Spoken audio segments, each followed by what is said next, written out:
maybe the Rutgers Scarlet Knights have to push back the starts to their scheduled home games by about an hour.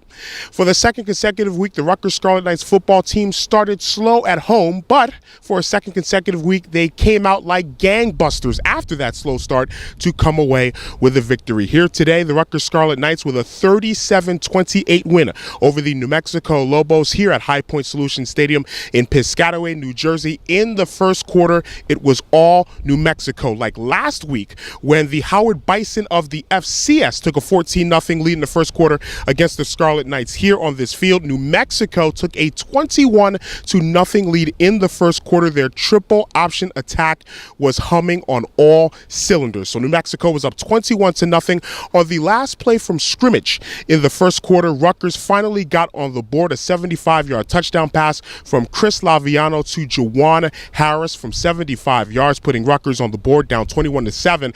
Before that play, New Mexico had outgained Rutgers 203 yards to 20 yards.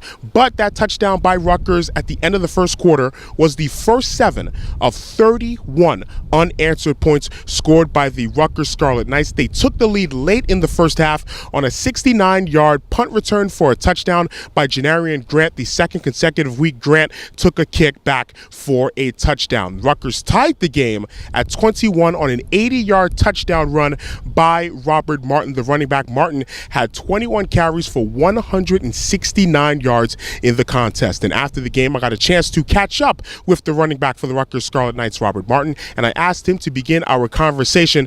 When he was on the sidelines with New Mexico up 21-0, was he thinking that this was another case of deja vu, like last week against the Howard Bison?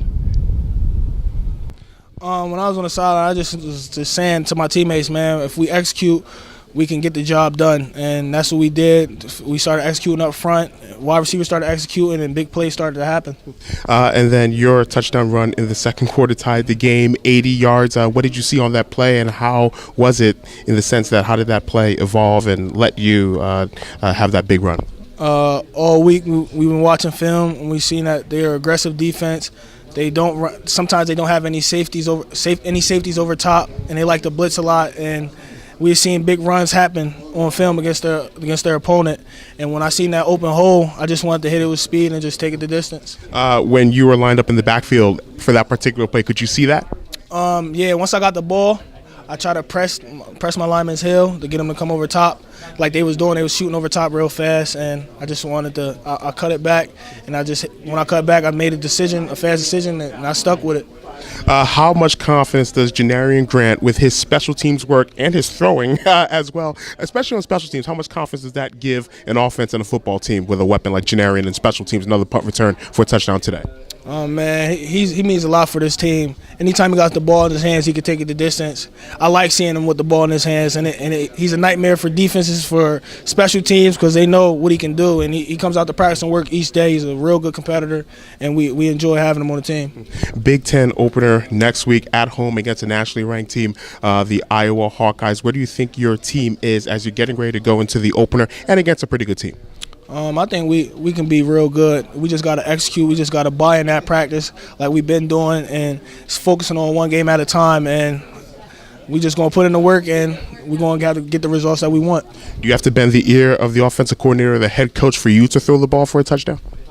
Nah. You want to? I just do my job, man, and I just listen to what they call in. See what they call in and try to execute that assignment. All right, Robert, thank you so much. Thank you. Appreciate that. Now, this was going to be a tough game for the New Mexico Lobos to win, if only for the fact that in their footballing history, the University of New Mexico has only won one game in the Eastern Time Zone, and that came back in the 1961 Aviation Bowl against the University of Dayton. But once again, a very fast start for one of the most lethal rushing attacks in the country, up by a score of 21-0. I mentioned 203 yards in the first quarter. They ended up with 293 rushing yards in the game, outgained Rutgers in total offense by over 100 yards, but for a second consecutive week, a tough loss for Bob Davis Navy's Lobos last week, losing to their Land of Enchantment rival, the New Mexico State Aggies, by 132-31, and here today a 9-point loss against the Scarlet Knights. So stay tuned to A Lot of Sports Talk and ALotofSportsTalk.com. Later on today, we will have a recap of the game that occurred in the Yale Bowl,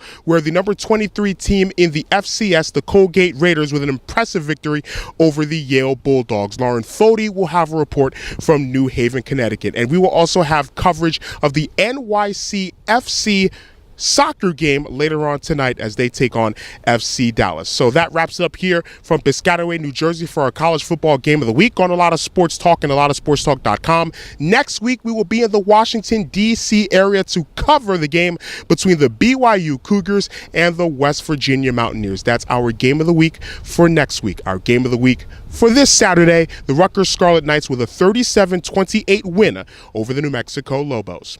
From High Point Solutions Stadium in Piscataway, New Jersey, my name is Adeshina Koike for ALotofSportsTalk.com.